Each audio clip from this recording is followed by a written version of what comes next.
吉隆坡中央市場順後的一個露天市集，各個位置有的各商人注意，也係馬來西亞各有代表性嘅熱工自由的，唔睇一定原支票的項，都看得到一張圖。今日我拜訪嘅一對新朋友係時事評論員，除了想去了解伊嘅故事，我哋更想去了解伊對馬來西亞嘅看法。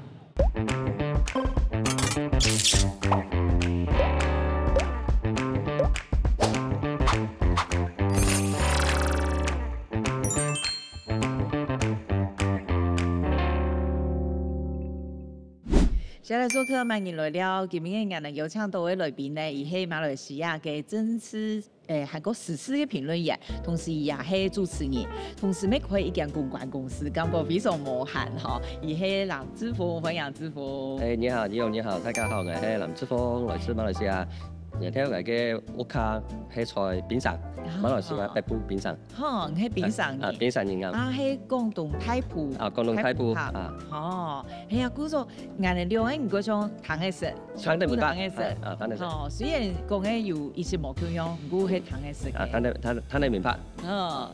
當然底下嗬，我想去了解，都係支付農會入到記者，嗬，一個新聞，一個頭路。不過當然按難得，嗬，來訪問，我哋如果用嘅一條物品，一條小物，嗬，來認識支付嘅故事。因為一個新聞人，嗬，有公關人，如果有乜嘅一個非常重要嘅物品可以講嘅，事實可以是講咧，我哋都來搶處理本案嘅題項，係支付帶來嘅小物，看下先係乜嘅。竟然係字典，字典唔啱。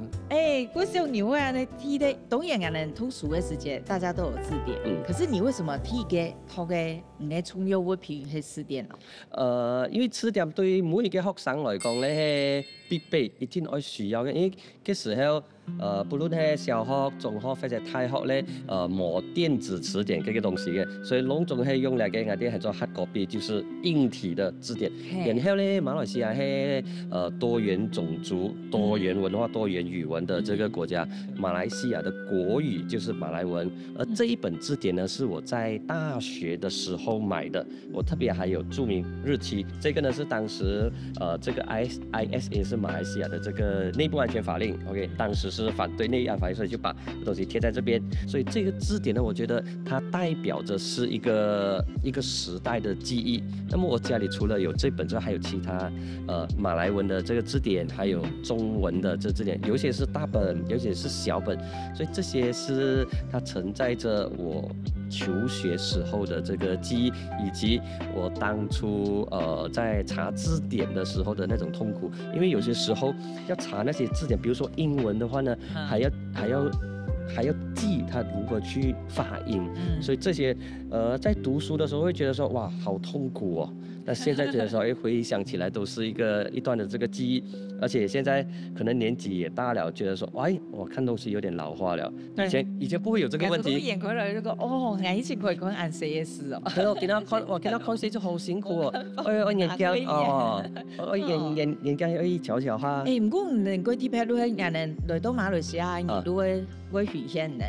可以很多種語言啊，你反正這個要偷按多種啊，中文、英文、馬來文，這個有感覺 loading 很重嘛？還是其實你都會習慣咧？睇下習慣了咯，習慣了唔會講有個太問題啦。因為除了比如說3種我們必須要學的中文、英文跟馬來文之外呢，比如說我的老家是在檳城，檳城是以福建人居多的地方，所以在檳城就一定要講福建話，所以檳城的福建話是沒有問題，我能夠講，能夠聽，也能夠跟人家吵架。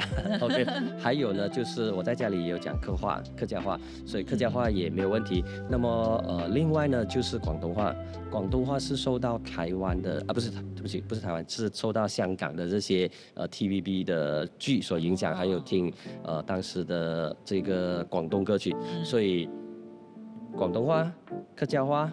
還有福建話，然後潮州話也多多少少會聽。嗰時候都係其實唔單單就係多語言的地方，大家都係很習慣吼，自然呢就會過到種嘅語言。係咯。好，也嘅係感覺是一個文青吼，過來看其他方，來看 PE 方，真的都是書本類嘅。哇塞，也嘅也講過也後生人啲啊，係乜嘅嘢？郵票。郵票的。這個你可以動到2本，因為小時候可能把 C 太嘎如果熊会收着，可是很少人可以那种一直維持。哎，有中華民國國旗呢。對。對，是，還有其他國家有其他國家嘅郵票。好，幾多種哦，咁唔家下我想嘅幾時節啦？對你嚟係很多同學都在收集嘛？冇咧，冇啊，冇，好少嘅。呢下嘅係阿爸養嚟嘅，只有呢是我父親培養我的這個一個嗜好。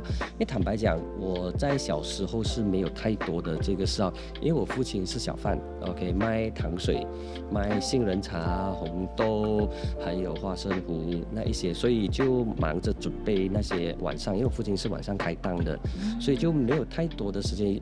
小學的時候，每一天傍晚的時候要幫忙準備那些糖水的東西，然後拜六的時候，有些時候要去父親的這個小販檔口幫忙招待客人，然後幫忙洗碗之類的東西。郵票現在可以說是我跟我父親的這個一個很重要的一個連接。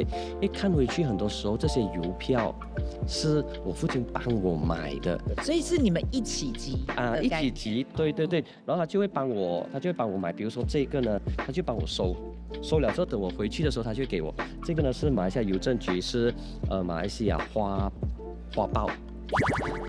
花報的這個小勳章，一個很大的，然後有一些呢也是他幫我買，然後他幫我收了之後，我回家的時候，他就跟我講，阿峰啊，來那個郵票，來幫你買啊。OK， 就那個時候不會特別的去想說，哦，有郵票 ，OK 好了，我就拿起來就放在裡頭，也不會特別的去想。現在反而覺得說，哎，會讓我勾起以前跟父親的一些記憶，因為我父親是很嚴厲的這個父親，所以我以前他都沒有什麼講話的，都是很傳統的家庭啊，就是 OK 好，平時是不會有很多溝通的。那麼現在看起來，覺得說，哎，這些也承載着我跟父親的這些記憶。所以另外一點呢，就是郵票現在也很快會走入博物館了，因為現在也沒有集郵的這個習慣，要買郵票也很難。再加上，我以前中學的時候也有交筆友的這個習慣，所以會去買郵票。筆友香港人的地方嘅筆友嘛？應該唔對哦。如果下線呢？下線可能一生也唔會見面哦，有可能一輩子都不會見面呢。好，可能頂多寄照片，好嗎？對，寄照片，然後寄一些那個地方的一些特別的東西。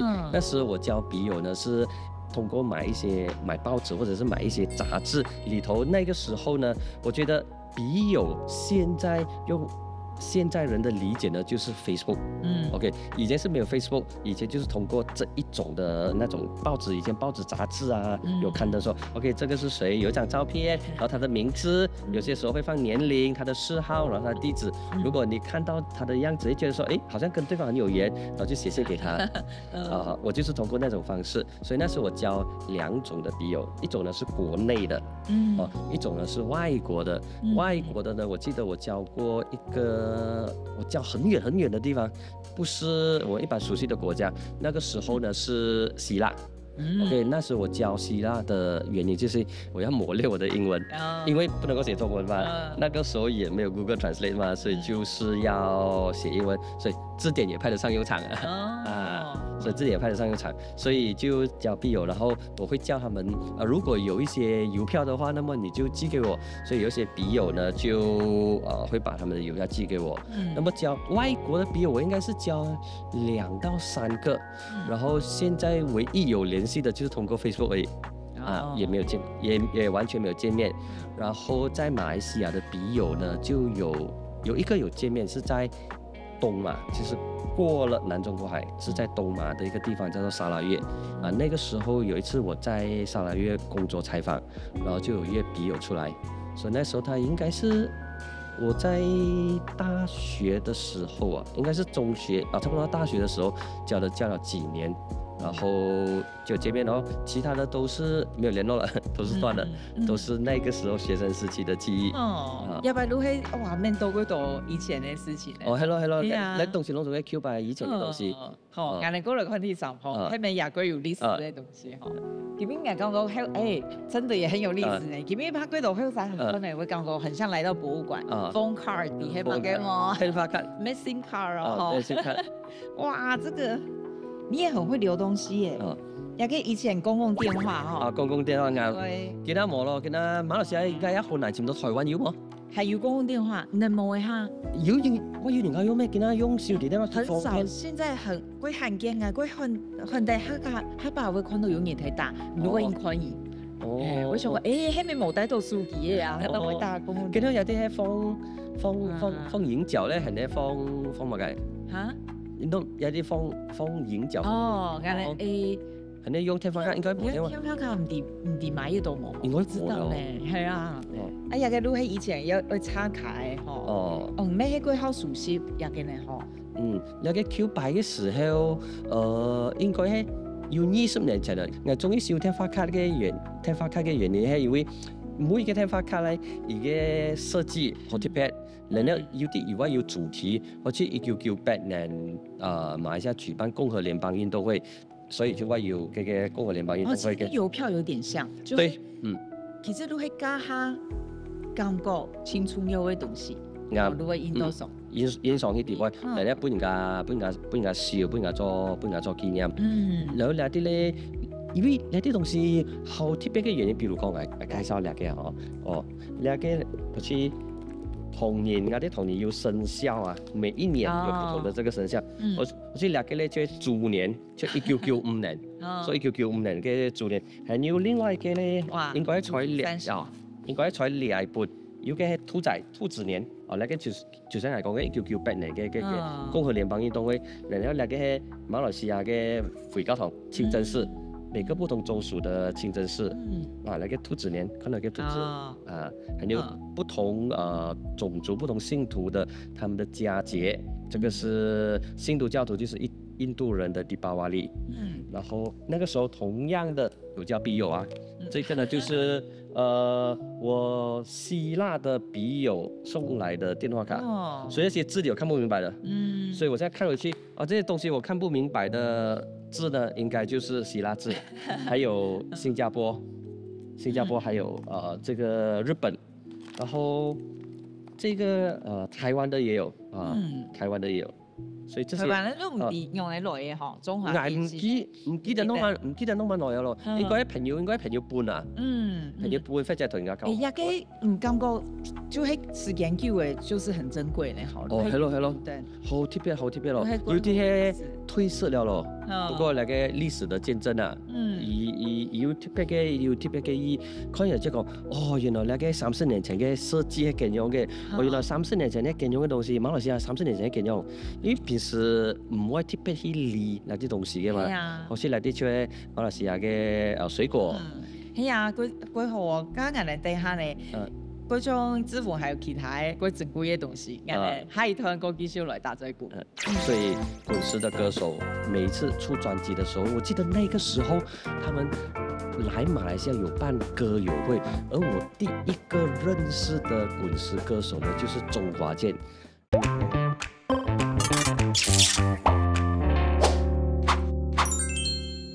接來做客，歡迎來了。今日人哋來賓係馬來西亞嘅時事評論員，咪係主持人，係個公共故事嘅頭家藍之鋒。從個之鋒分享嗰度，還是一個熟悉，嗬，係個對4點開始。今日人哋看到嘅咪係，佢感謝人哋有一百幾篇訪問到，有嗰度很有歷史感嘅東西，嗬。雖然也冇一咯，可是很多東西數下佢好。 30年咯，啲東西係前嘅時候，哇！發現我不知不覺啲東西有30年咯。係啊，而且重點是要收得好，好，那有幾飛給佢分享過大家，也給卡帶係。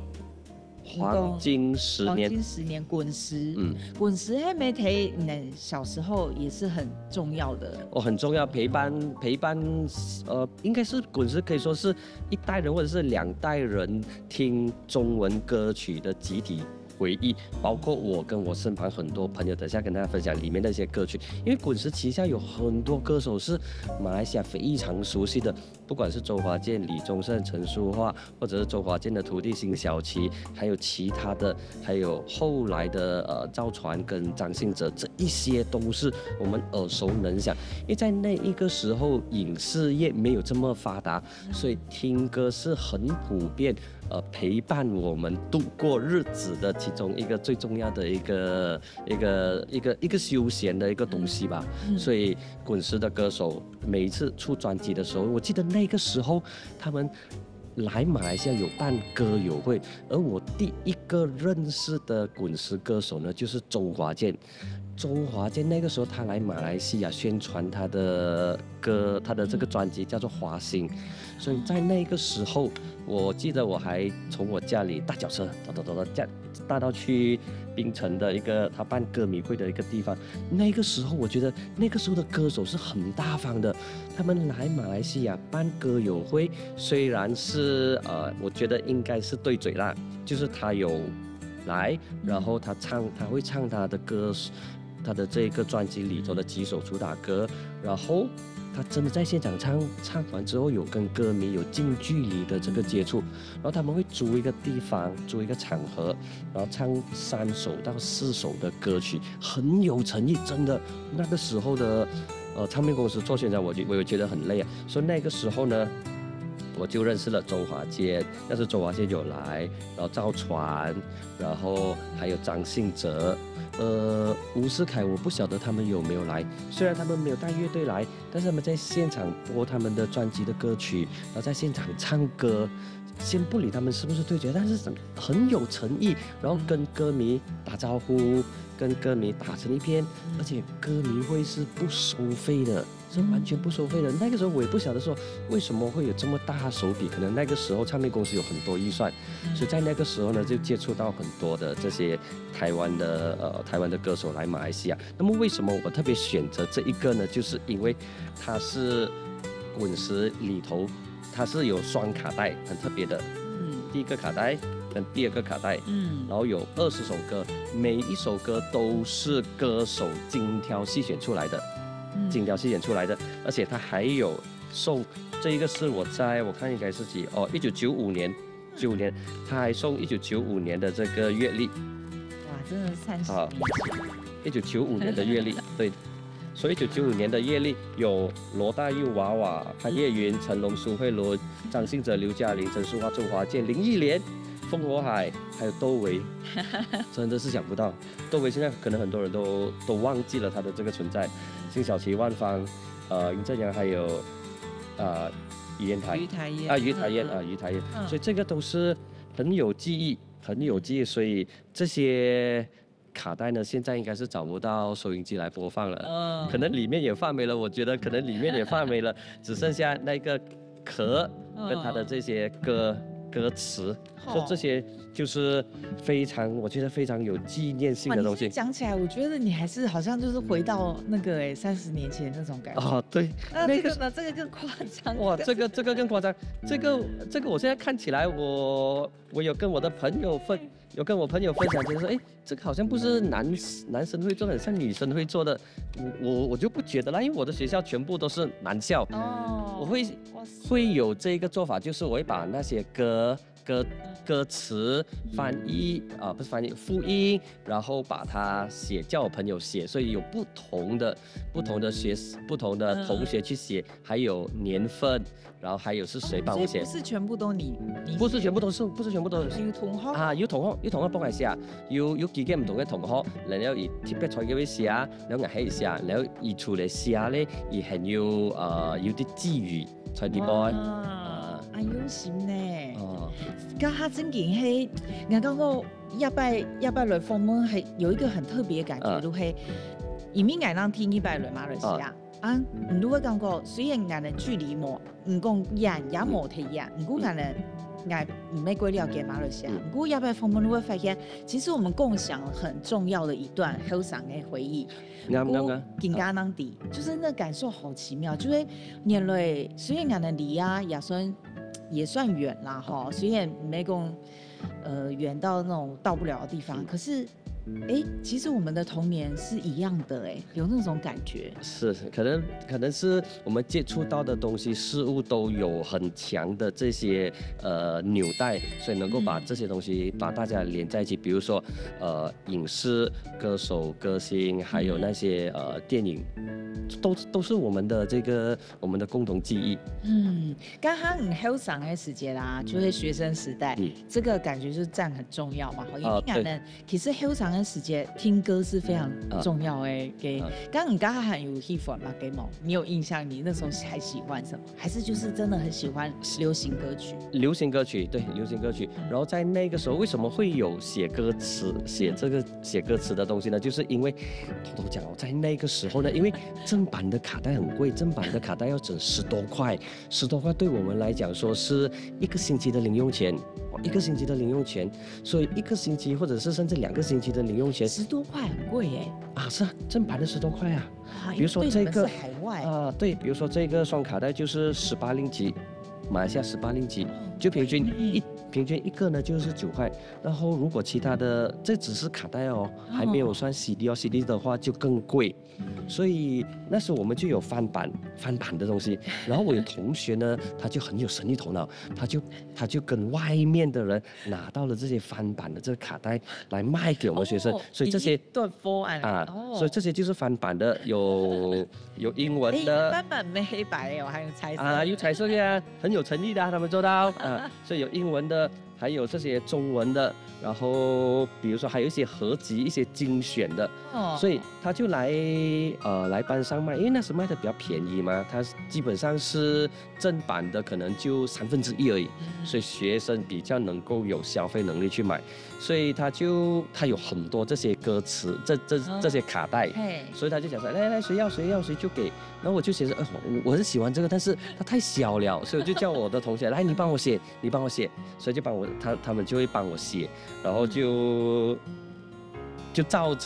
促成了這個東西。比如說這個是張信哲的，所以我會把這一張詞，我中間是剪一個洞，把這個歌詞呢放在裡頭，讓它前面後面都看得到。所以那時候比較用心，去挖一個洞，然後把它放進去，然後用膠紙把它粘起來。所以這些呢，比如說這些都是1995年9月12號，都有30年的歷史了。然後有點遺憾的就是有一次我家裡應該是進水，所以下面呢就有點發霉，碰到水。但是這些看起來更有歷史感更有歷史感，摸起來是手会有点黑。然後這邊特別要分享的就是我的2個同學，一個叫做凱賓，一個叫子毅，所以他就想說，一個老志風編本老歌簿，2個老朋友抄點老歌詞。所以當時他可能也是突發奇想就寫這些東西，但現在看起來事隔30年，我不曉得說凱賓跟子毅還好嗎？所以我要找回他們的這個聯繫，再問一問他們還好嗎？你還記得你在30年前有幫我寫過這些東西嗎？神奇呢如果我沒想到訪一個不太老的人。結果我們今天很老式的浪漫，對，可能我是老靈魂吧。對啊，感覺我也回想了我的童年，我的青少年時期，因為兩人其實很近。你青少年時候 Q8嘅時候，你有聽過要買那啲卡式卡帶來聽冇？有啊，都用啊。係要留落來冇？有哦，唔過怕冇辦法 play 嘅，都卡帶行過留嘅安尼，係。放電台叫咩啦？係啊，搞到下一趟呢，知府路帶大家去到伊哋去吹老啊，吼，然後看那是知府用嚟同人哋順米嘅嗰貼片的素材，然後給大家個多種。台海的局勢是我們非常關注的，都希望說天下太平，然後不要有任何的這個摩擦，因為任何的摩擦對大家都不是一件好事都會受影響。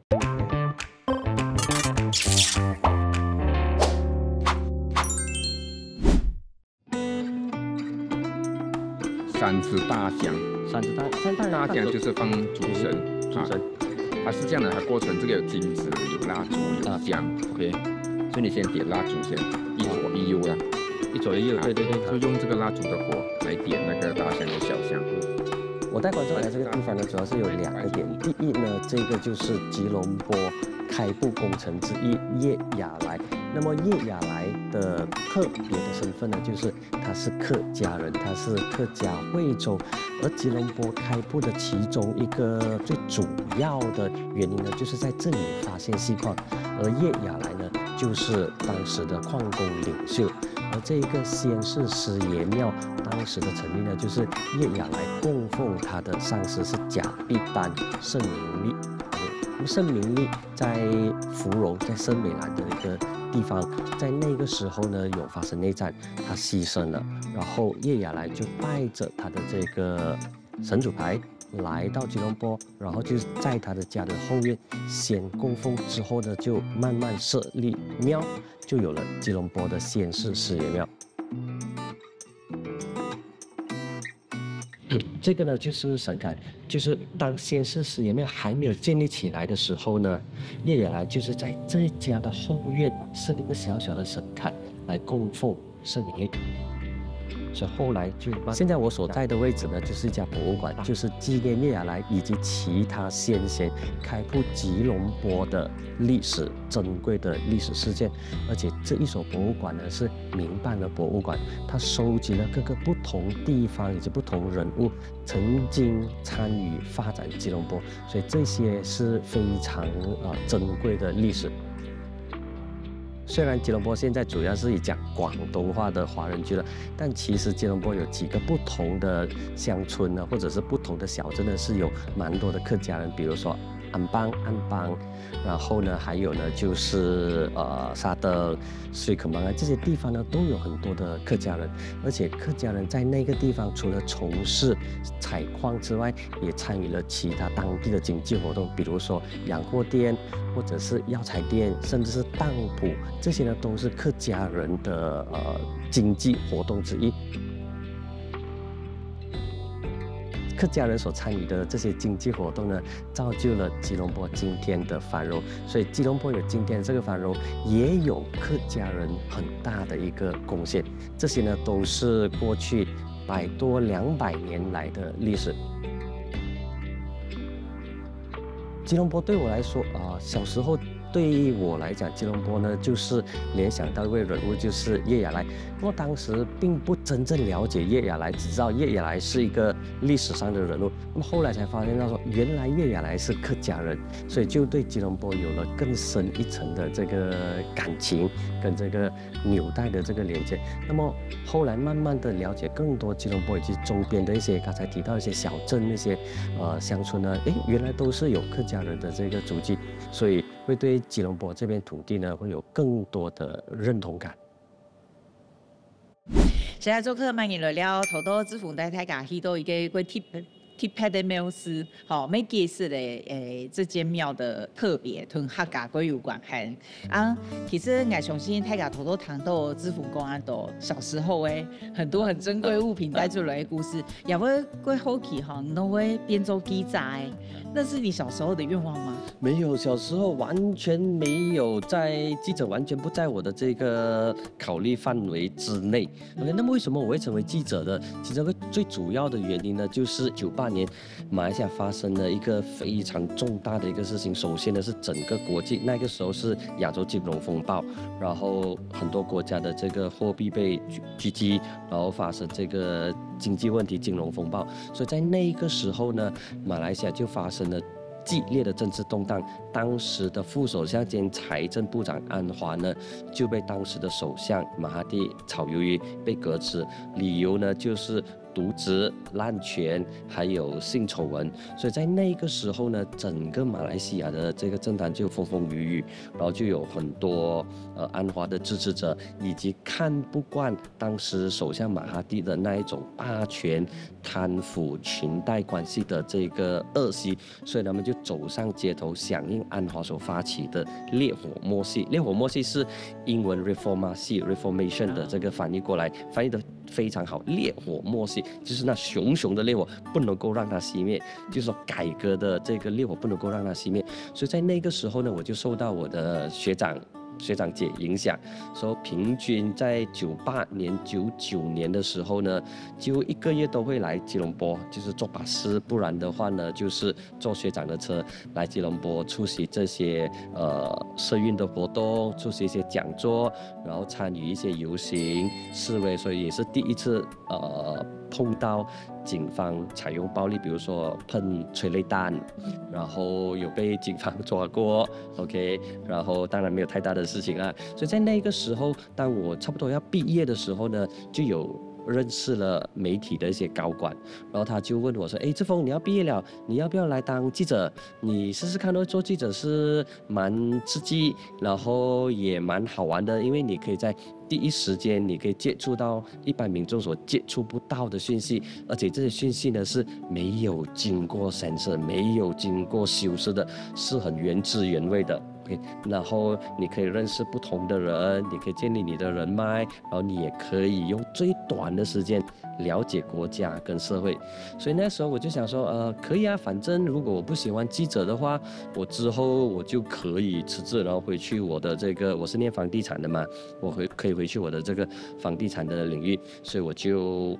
一畢業之後，2001年畢業之後，那麼我就先在南洋商報服務，然後在那個時候，採訪，然後見不同的人，我覺得說蠻開心，而且我也有不同的這個增長，每一天接觸不同的人，採訪不同的節目，比如說我今天我去國防部，那麼我就學習什麼是飛機、大炮、坦克，然後如果明天我去外交部的話，那麼就要學習，或者是就要理解國與國之間的關係，然後後天我去農業部的話，就要了解插秧啊這些稻米之類的課題，所以我覺得說每一天都有新的東西，所以在那個時候就越做就找到少少的滿足感跟成就感，所以就一直做，然後在不同的這個不同的崗位以及不同的報館服務，從2001年到2017年前後有14年左右啊，14年左右。然後之後呢，就在City Plus 是全馬第一家中文財經電台，所以他在那個時候2017年的時候，他們創台，所以就裡面的負責人就找我說：“哎，志峰，你要不要過來？你負責內容。”我講說：“電台啊，電台我不太熟悉哦，因為我沒有當過電台，而且我五音也不全，我叫我做電台應該是不行啊。這樣，而且你不會上鏡的，你不會開麥的，你只是負責策劃內容，安排一些訪問給主持人。”你就做幕後的工作，我講哎，這樣的話我又不會跟我的新聞圈脫離得太遠，還是跟新聞保持聯繫，所以我就想說，哎，試試看呢，反正我在媒體，在這個傳統的紙媒，01年到17年都已經是整整16年了，哎，可以是時候換一下，所以我就離開了傳統的這個紙媒，然後就加入了電台，就負責策劃，負責內容的部分。之後呢，就有機會就讓我主持一檔主編點新聞，就是跟觀眾聊新聞，它並不是報新聞，因為如果報新聞的話，對語音對這一些整體的這個要求會比較高，然後我也沒有接受過正規的語音的這個訓練，然後我也覺得說我心虛啦，你叫我報新聞的話，我真的不行啦，摸佛，真的，我的中文也不算是很標準，但是如果我來聊新聞的話又不同，所以那個時候呢，就把這個節目定位成它不是報新聞，是聊新聞，就半小時的時間，只聊3則新聞而已。OK， 只聊3則新聞，然後就讓聽眾知道這則新聞為什麼你要關注，它的前因後果是什麼，然後它對你有什麼影響，以及它接下來的發展會往哪一個方向，所以就用這種方式。而這個主編點新聞可以說是馬來西亞第一個有類似清談新聞的這一個節目，而且在後期呢就除了聽之外呢，也有把它放在 YouTube， 就是你可以看，但是主要的呢是聽比較多，但是現在的呢是看會比較多啦，因為現在很多樂聽人的習慣呢，就是他們也沒有聽電台了，就是他想要看什麼東西，想要聽什麼節目，他就會去找。咁啊，即個真關心咧，係嘛嘅？因為係上面看來唔關心咩，其實佢範圍會太呢。哦，就會唔會注意到誒，甚至連台灣的選舉沒有關係呢？哈。有，就是選的題目呢，就是我的觀眾關心的課題、關心的議題，就是我關心的議題，會影響到他們的課題，比如說政治，比如說時事，比如說經濟，以及其他一些他們非常在意的一些課題，比如說台海之間的這個關係，中美之間的這些關係，這些看起來好像是國際政治，但是馬來西亞的華人、馬來西亞的這些華裔都非常關注，都希望說，世界和平、天下太平，不要有戰亂。跟華人會關心台海局勢？會關心嗎？因為70年代到90年代的時候，有相當多的華裔家庭把他們的孩子送去台灣深造，所以我們在馬來西亞有相當大的一群留台的學生，現在為止都還有，只不過現在部分的呢，他們送去中國，所以馬來西亞的華人社會呢，對台灣是絕對不陌生，然後對中國呢也不陌生。現在受到很多中國的這一個綜藝節目的影響，然後受到中國的影視影響，所以對中國的關注度也越來越高。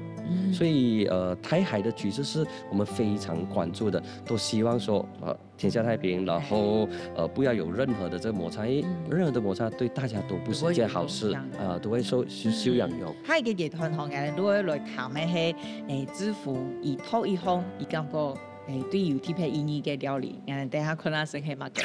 馬來西亞係兩個點啊，第一是得天獨厚，第二呢就是我們的這個多元種族、多元文化是我們的寶貝，保留了各個不同族群的本身的文化、本身的這一個傳統跟宗教。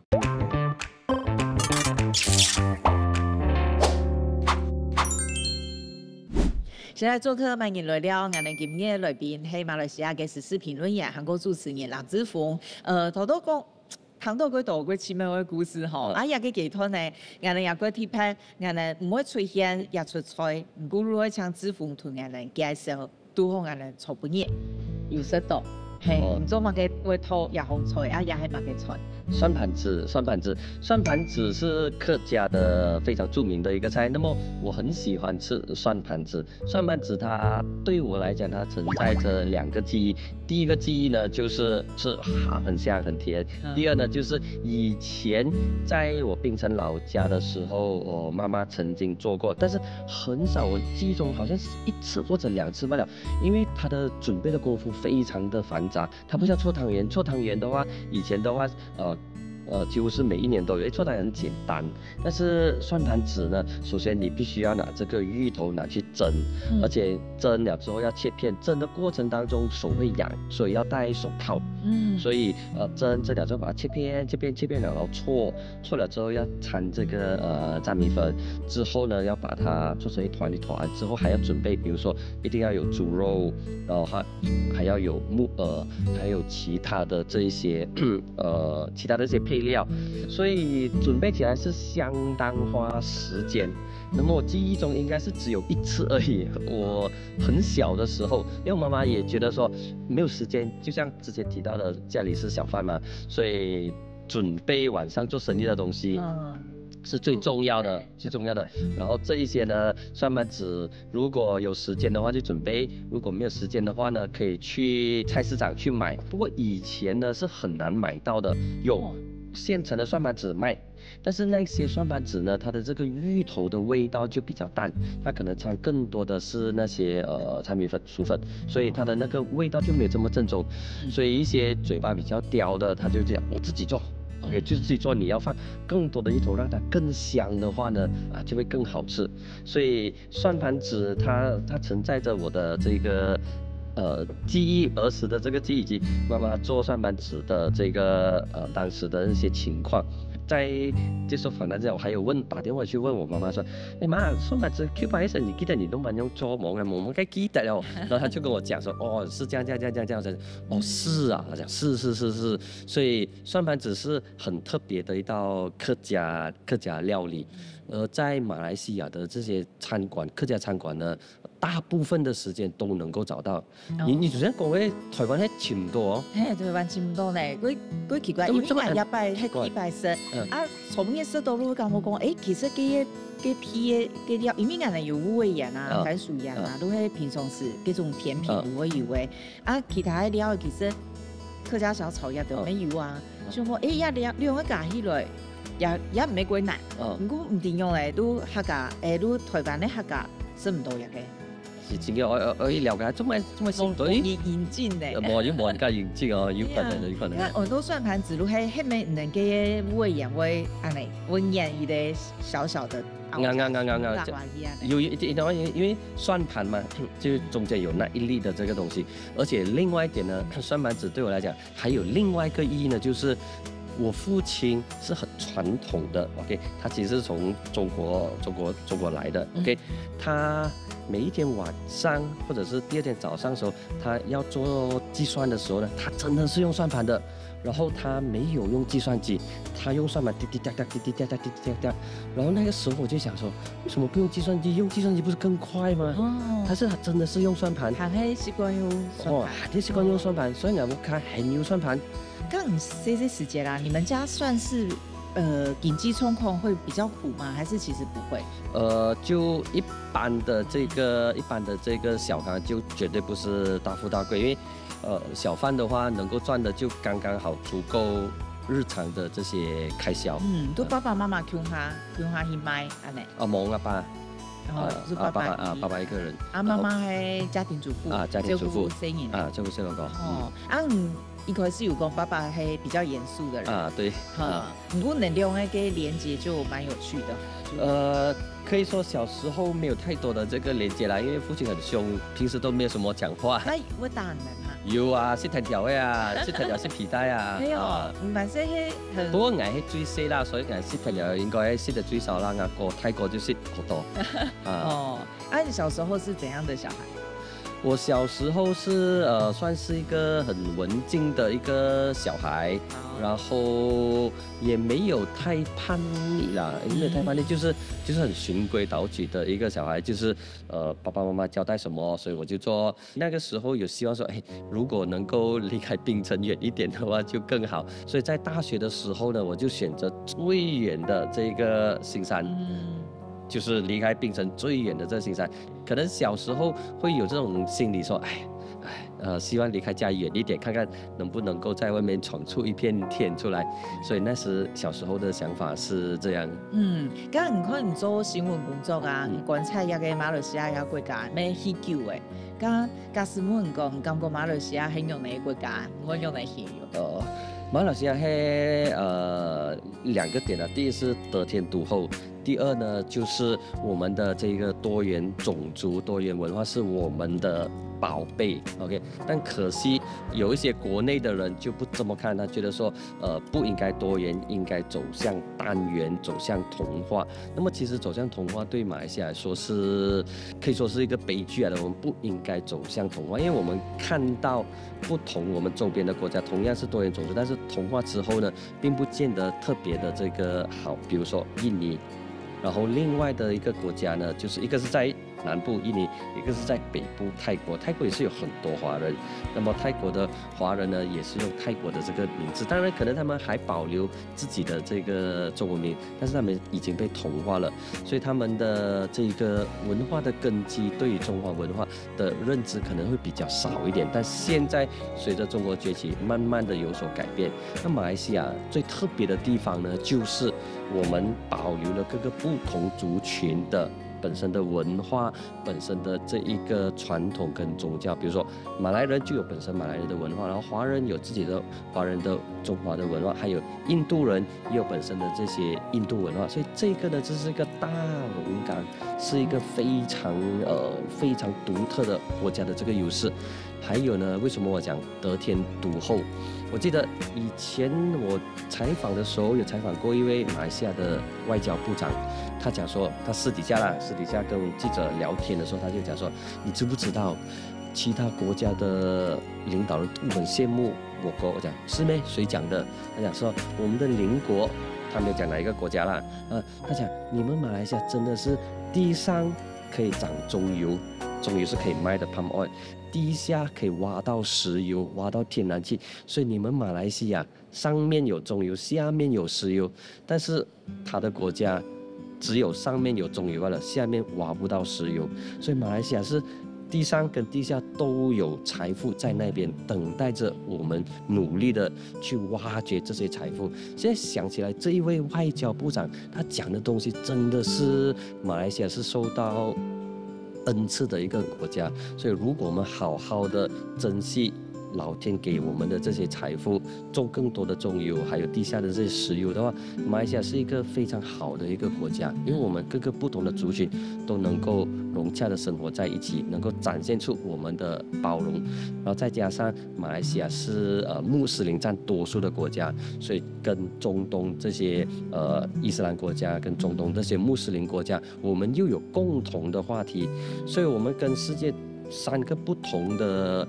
古老的文明都有找到那個紐帶來連接，跟中華文明有，然後跟印度文明有，跟伊斯蘭的這個文明也有，然後再加上馬來西亞也有一定數量的基督教徒跟天主教徒，所以我們跟這個羅馬梵蒂岡也有一定的這一個聯繫，所以這個是非常好的一個國家來的。那麼如果好好的治理的話，馬來西亞是可以飛的。咁唔知㗎對未來有乜嘅期望喎？未來對七家啦，對七家就希望當然身體健康，然後可以完成自己的願望清單。那麼願望清單呢？這個清單可以說是從小到現在都沒有改變的，就是要環遊世界，OK，要有健康的體魄，要走完不同的世界。因為我以前小的時候就很想要出去外面跑，所以當時沒有這個能力，就交筆友咯，通過筆友的文字，來了解說，他的國家是怎樣。然後現在有能力了之後，就努力做工存錢，然後跟太太一起去退休之後一起去不同的國家去跑，因為世界很大，然後沒有必要把自己鎖在一個地方，所以希望有機會就可以盡量的去不同的國家，再加上現在的這個機票也不算特別貴，對比10多年前的話，機票是真的很貴。那麼現在機票沒有太貴的話，這個就是小的自己的願望的這個清單。然後對馬來西亞這個國家來講呢，就希望國泰民安，因為真的我們馬來西亞會比其他國家來得幸福，來得幸運，因為我們有很多的天然資源，只是要好好的利用。也拜過歡喜可以認識志峰唐東阿多安神奇的故事下一擺希望喺台灣。可以見面。好，應該去台灣。世界同台灣納入啊咧。台灣去過應該去過2-3擺，所以台灣也希望有機會去台灣前年。係啊，好，今天感謝志峰，謝謝。有流行這一種的寫法，所以現在已經不流行了。手工飯，我們沒有我們沒有流行這個。很酷所以就自己做就自己做。這個這真的蠻不錯的。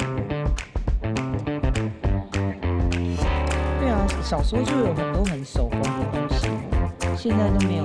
現在沒有了，現在這些都是沒有寫的。